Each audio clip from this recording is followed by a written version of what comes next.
Hey you guys, welcome back to my channel. My name is Tino, and if you're a new subscriber, welcome. We have a lot of new people. Thank you guys so much for subscribing to my channel. And if you're a returning subscriber, thank you. Thank you very much. You guys are literally the best. So if you're new here, hi, welcome. Here we talk about relocating to the UK as healthcare assistants. We talk about relationships. We haven't really actually started, but we'll get to it. Navigating, settling down as a new immigrant, especially for healthcare assistants, and a whole lot of other things. People that are still wanting to come, how to come to the UK as healthcare assistant, and a lot of other random things, really. Sit back, relax, get something to drink, and let's do this.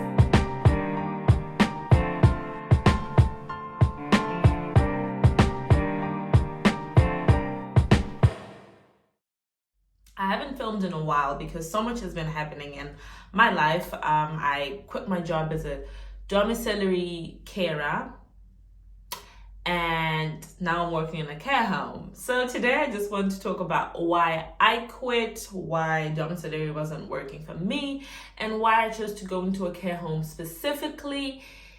And I think maybe we will also, just for people that haven't come to the UK yet, that just hear random words like domiciliary, care home, support worker, we're going to explain those terms for someone who's thinking about coming, and for people that are looking for switches when they're here. So when we moved to the UK last year, I had gotten a job as a domiciliary carer. And a domiciliary carer, it is basically going into people's houses, especially the elderly, people with special needs. You go into their home and you assist them with things in their homes. So these are things like personal care, medication. You make breakfast, in the afternoon you make lunch, you do welfare checks. I started work 7:15 or 6:30 earliest. You go into people's houses, help them get up, provide personal care, something to eat, make sure they've taken their medication, you've tidied up, and you go to the next home. You have a few minutes to drive in between. I was lucky because the company I was working for would try to get packages in the same area. So I didn't have a long distance to drive between service users. So I would go to the first house, help them write notes and document whatever I've done for them. The thing with domiciliary is it's a long day. You're always in a rush because you have another place to go. The hours with domiciliary vary a lot. I would start work at about 6:30 in the morning. I could finish as late as 10 or 10:30 in the evening. My issue with domiciliary was the varying hours. And, you wake up at 6 o'clock. You're going from house to house until 10:30. Sometimes, if I'm lucky, sometimes I would get a break, a 2-hour break, but that wasn't always guaranteed because obviously, you're trying to make the most of your time as well.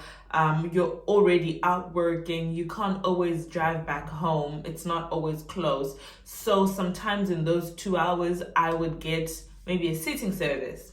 What is a sitting service? So there are people that may not have carers coming in every day, especially it's, for example, say a couple, one of them cares for the other one. So if the other person wants to go do some shopping, have a break, I would come in and sit with, the person who needs to be taken care of for 2 or 3, sometimes 4 or 5 hours whilst the other person gets a break. So sometimes instead of getting a break from my job, I would have a sitting service. So it was really long, and I worked 5 to 6 days in a week. it was tasking, it was emotionally and physically draining because I was always on the go, I was always in a rush. I come back home, I sleep, and I wake up and I do it again. Now, this was fine before our little daughter, Rudo, joined us. So now Rudo is here with us. You know, we thank God. Rudo finally came, and that obviously wasn't going to work, having a child. And we had to find an alternative that would work with childcare and obviously still being able to work.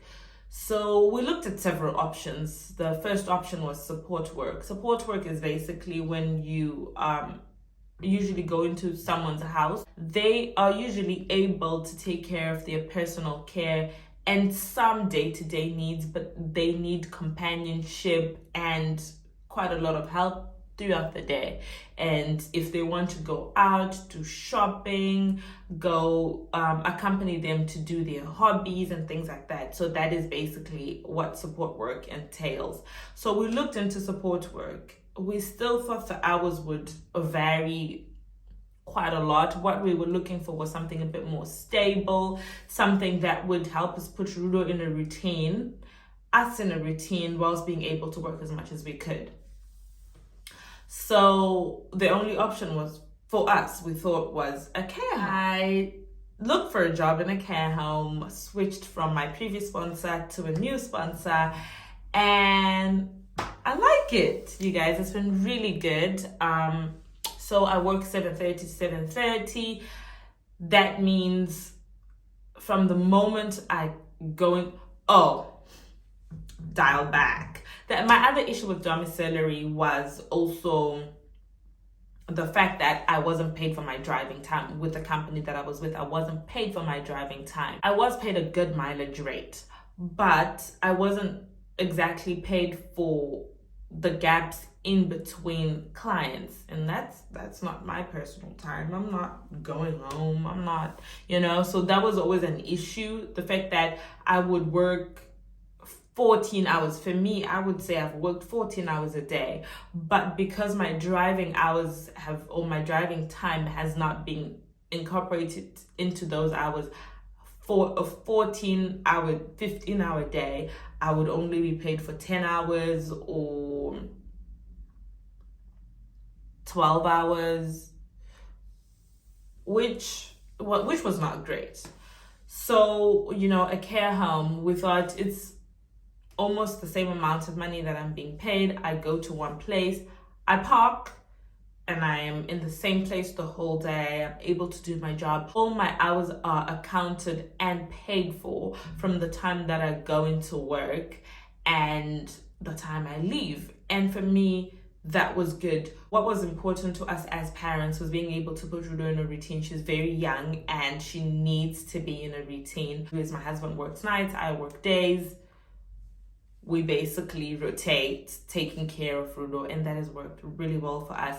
She has settled in really well. She struggled a bit because we're in a flat.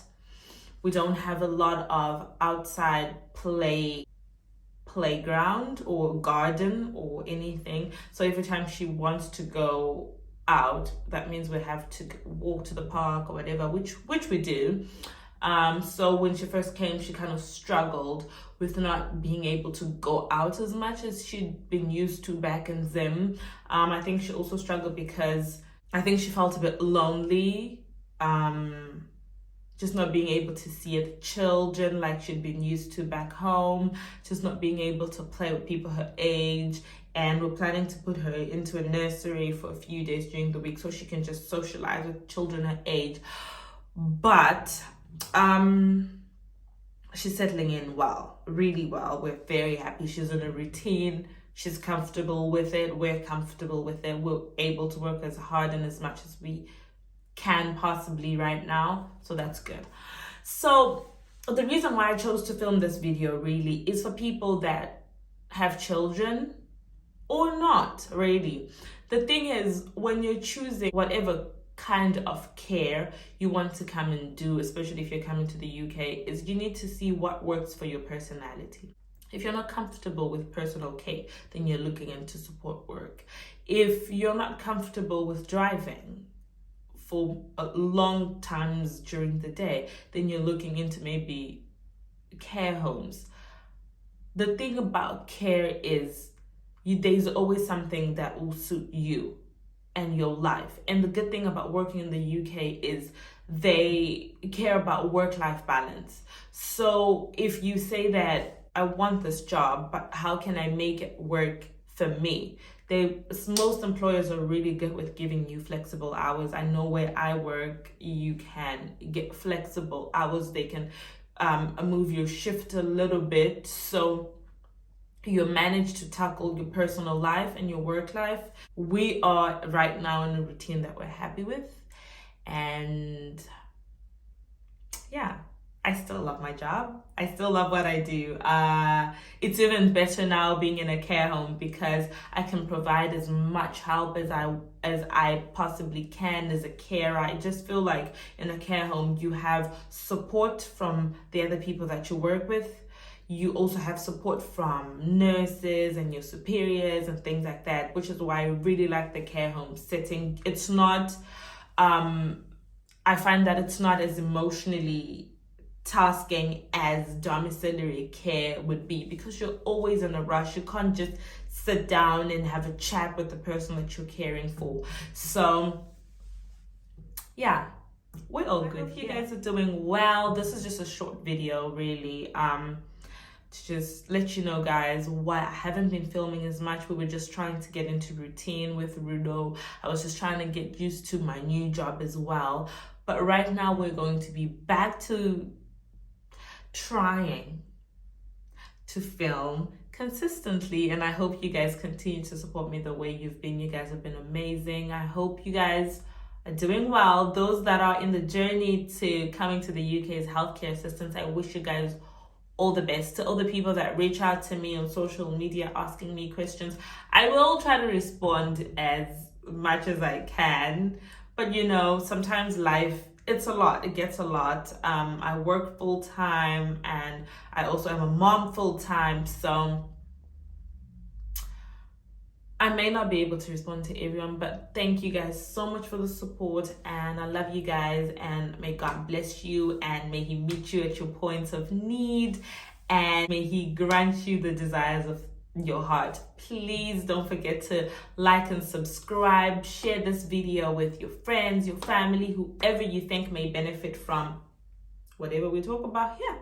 And I'll see you in my next video. Bye.